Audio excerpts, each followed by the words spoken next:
Código Civil de Guatemala. Capítulo 2. Subrogación. Artículo 1453. La subrogación tiene lugar cuando el acreedor sustituye en el tercero que paga todos los derechos, acciones y garantías de la obligación. Artículo 1454. El que subroga no puede ejercer los derechos y acciones del acreedor sino hasta la concurrencia de la suma efectivamente pagada por él para la liberación del deudor. Artículo 1455.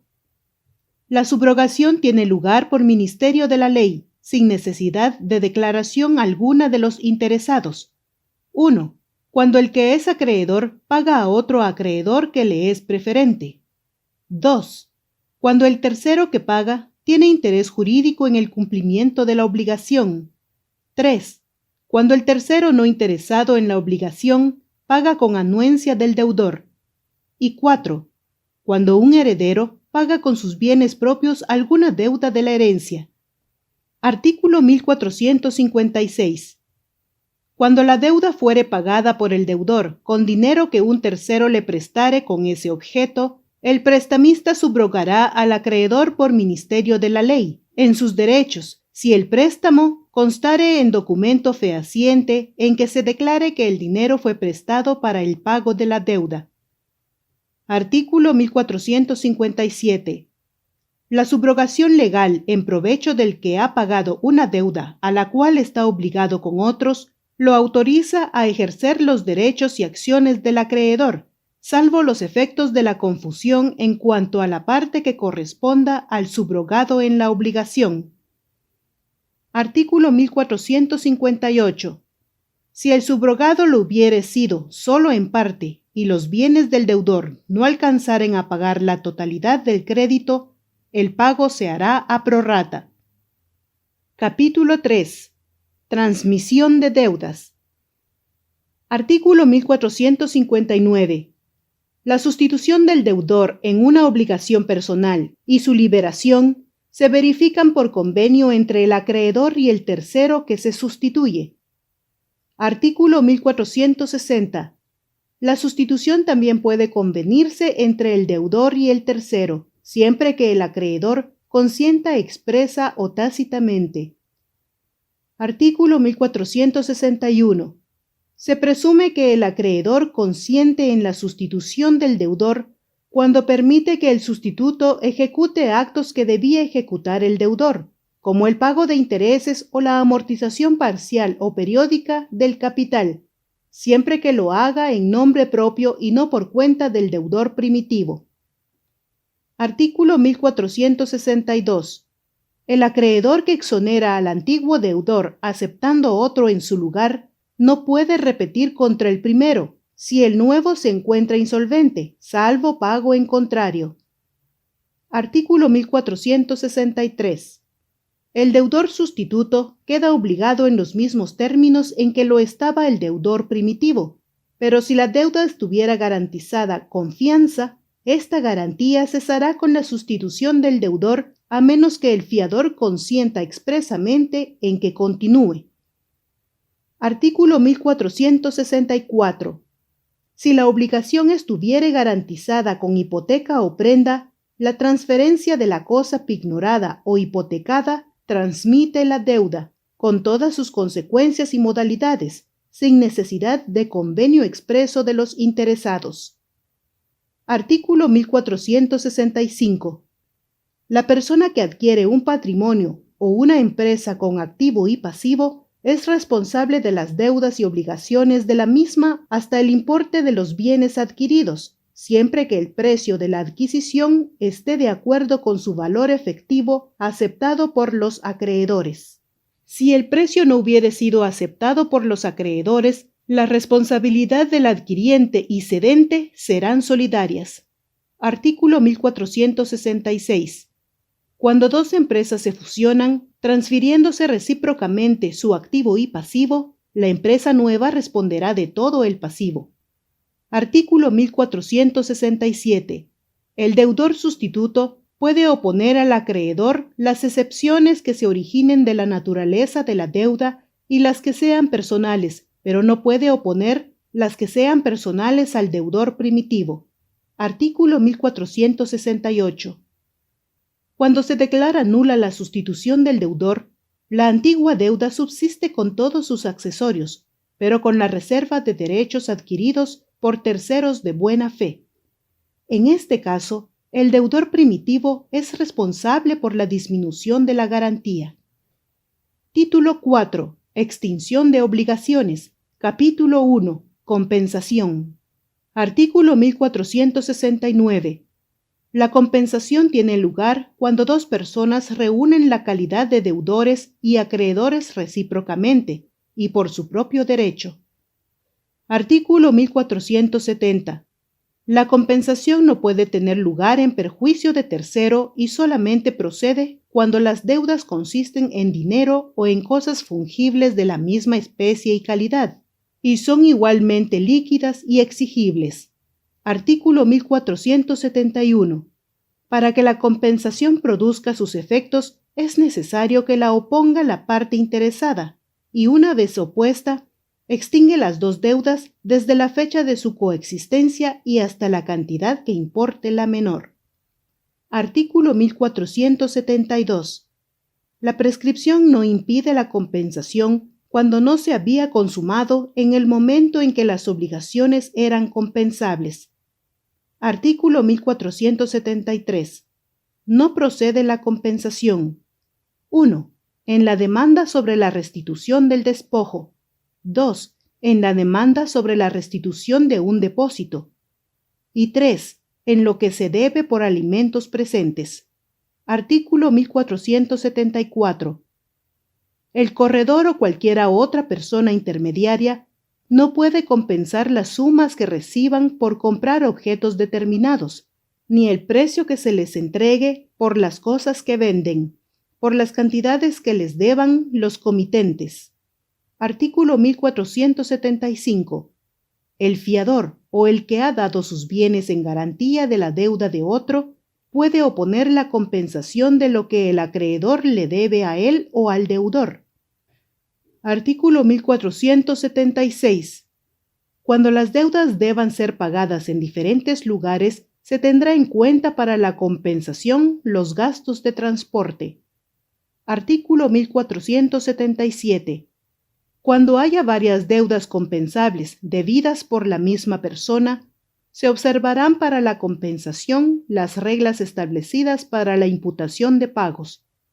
El que paga una deuda compensable, sabiendo que lo es, sin oponer compensación, cuando exija su crédito que pudo ser compensado, no puede aprovecharse en perjuicio de tercero, de las garantías que hubiere tenido dicho crédito al tiempo de hacer el pago. Capítulo 2. Novación. Artículo 1478. Hay novación cuando deudor y acreedor alteran sustancialmente la obligación sustituyéndola por otra. La novación no se presume. Es necesario que la voluntad de efectuarla resulte claramente del nuevo convenio o que la antigua y la nueva obligación sean de todo punto incompatibles. Artículo 1479. La novación extingue las garantías y obligaciones accesorias, a menos que el acreedor y deudor convengan expresamente en la reserva, pero no valdrá ésta cuando la garantía la hubiere prestado un tercero que no acepte expresamente la nueva obligación. Artículo 1480. La novación no altera el orden y preferencia de las garantías constituidas por el deudor, cuando se trata de bienes de su propiedad o de bienes de terceros que hayan prestado su consentimiento para la nueva obligación. Artículo 1481.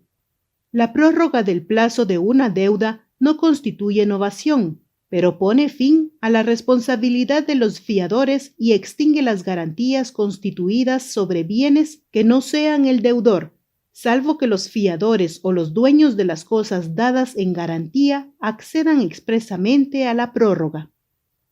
Artículo 1482. La sola reducción del plazo no constituye novación, pero no podrá cobrárseles a los fiadores que no hayan aceptado expresamente la reducción, sino hasta que expire el plazo primitivamente estipulado.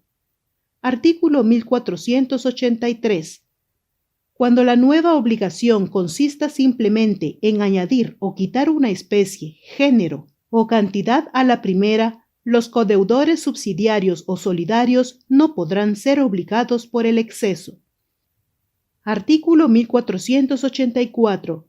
Si la nueva obligación se limita a señalar una cantidad como indemnización para el caso de incumplimiento y ambas son exigibles al mismo tiempo, las garantías constituidas subsistirán solo hasta la concurrencia de la deuda principal sin la indemnización, y si únicamente ésta fuere exigible, quedarán extinguidas las garantías y exonerados los codeudores solidarios o subsidiarios que no hubieren aceptado el nuevo convenio. Artículo 1485. La reducción del tipo de interés en las deudas consistentes en dinero y la reducción de rentas no constituyen novación. Artículo 1486. La simple mutación del lugar para el pago deja subsistentes las garantías de la obligación constituidas por terceros, pero sin ningún gravamen más para estos. Artículo 1487. La novación no produce efectos si la antigua obligación era nula o estaba extinguida. La obligación simplemente anulable queda confirmada por la novación. Artículo 1488. Si solamente la nueva obligación fuera nula, la anterior renacerá con todas sus condiciones, modalidades, privilegios y garantías. Capítulo 3. Remisión. Artículo 1489. La remisión de la deuda hecha por el acreedor y aceptada por el deudor extingue la obligación. Artículo 1490. El perdón de la deuda hecha al deudor, aunque no sea aceptado por éste, extingue la obligación de los fiadores y cualesquiera otras garantías. Artículo 1491. La condonación hecha a uno de los deudores, simplemente mancomunados, solo extingue la obligación del deudor que fue perdonado. Artículo 1492. La condición hecha a uno de los fiadores simples no extingue la obligación del deudor ni de los demás fiadores. Artículo 1493. Si el deudor cayere en insolvencia, el acreedor cobrará su crédito de los demás fiadores, rebajada la parte que corresponda al fiador que fue perdonado. Artículo 1494. Se presume la remisión de la obligación accesoria de prenda cuando la cosa pignorada, después de entregada al acreedor, se hallare en poder del deudor, salvo prueba en contrario. Capítulo 4. Confusión. Artículo 1495. La reunión de una misma persona de la calidad de acreedor y deudor extingue la obligación. Artículo 1496. Si por cualquier causa el acto que originó la confusión se anulare o rescindiere, se restablece la situación primitiva con todos sus privilegios, garantías y accesorios, sin perjuicio de tercero y de buena fe. Artículo 1497. La confusión que se verifica en el deudor principal aprovecha a sus fiadores. Artículo 1498. La confusión que se verifica en la persona del fiador no extingue la obligación principal ni la de los demás fiadores. Artículo 1499. Si concurre la calidad de acreedor en uno de varios deudores, simplemente mancomunados, no quedan libres los demás sino en la parte que correspondía a su codeudor. Artículo 1500. Los créditos y deudas del heredero que no haya sido instituido a título universal no se confunden con las deudas y créditos hereditarios. Capítulo 5. Prescripción extintiva. Artículo 1501. La prescripción extintiva, negativa o liberatoria, ejercitada como acción o como excepción por el deudor, extingue la obligación. La prescripción de la obligación principal produce la prescripción de la obligación accesoria. Artículo 1502. Las personas impedidas de administrar sus bienes pueden reclamar contra sus representantes legales cuyo dolo o negligencia hubiere sido causa de la prescripción. Artículo 1503. Los que tienen capacidad para obligarse pueden renunciar la prescripción ya adquirida, pero no el derecho de prescribir para lo sucesivo. Artículo 1504. Se entiende renunciada la prescripción si el deudor confiesa deber sin alegar prescripción o si paga él todo o parte de la deuda. Artículo 1505. No corre el término para la prescripción. 1. Contra los menores y los incapacitados durante el tiempo que estén sin representante legal constituido. 2. Entre padres e hijos durante la patria potestad. 3. Entre los menores e incapacitados y sus tutores, mientras dure la tutela. 4. Entre los copropietarios mientras dure la indivisión. Y 5. Entre los cónyuges durante el matrimonio y entre hombre y mujer durante la unión de hecho. Artículo 1506. La prescripción se interrumpe. 1. Por demanda judicial debidamente notificada o por cualquier providencia precautoria ejecutada, salvo si el acreedor desistiere de la acción intentada, o el demandado fuere absuelto de la demanda, o el acto judicial se declare nulo. 2. Si la persona a cuyo favor corre la prescripción reconoce expresamente, de palabra o por escrito, o tácitamente por hechos indudables, el derecho de la persona contra quien prescribe. Y 3. Por el pago de intereses o amortizaciones por el deudor, así como por el cumplimiento parcial de la obligación por parte de éste. Artículo 1507. El efecto de la interrupción es inutilizar para la prescripción todo el tiempo corrido antes de ella. Artículo 1508. La prescripción extintiva se verifica en todos los casos no mencionados en disposiciones especiales, por el transcurso de 5 años contados desde que la obligación pudo exigirse, y ésta consiste en no hacer desde el acto contrario a la obligación. Artículo 1509. En las obligaciones a plazo y en las condiciones se cuenta el término para la prescripción, desde que el plazo se cumple o la condición se verifica. Artículo 1510. La prescripción de la acción de garantía por razón de saneamiento se cuenta desde el día en que tuvo lugar la evicción. Artículo 1511. En las obligaciones con intereses, la prescripción del capital, vencido el plazo, se cuenta desde la fecha del último pago de los intereses. Artículo 1512. La prescripción de la obligación de rendir cuentas comienza a correr desde el día en que el obligado termina su administración y la de la acción para cobrar el saldo de aquellas desde el día en que la cuenta sea aprobada por los interesados y por sentencia firme. Artículo 1513.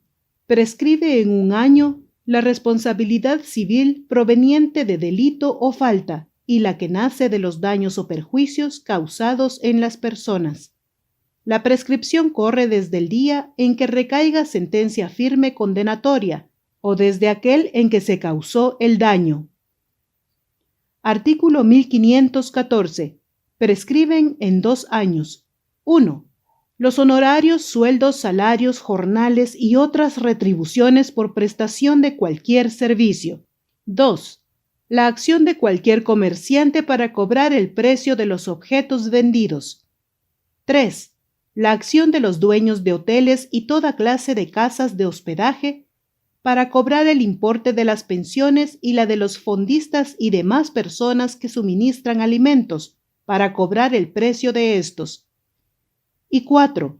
Las pensiones, rentas, alquileres y cualesquiera otras prestaciones periódicas no cobradas a su vencimiento, ya se haga el cobro en virtud de acción real o de acción personal. En estos casos, la prescripción corre desde el día en que el acreedor puede exigir el pago. Artículo 1515. La obligación de rendir cuentas que tienen todos los que administran bienes ajenos y la acción para cobrar el saldo de ellos prescriben por el término de 3 años. Artículo 1516. Las disposiciones del presente capítulo se entienden sin perjuicio de lo que en este código o en leyes especiales se establezca respecto a otros casos de prescripción.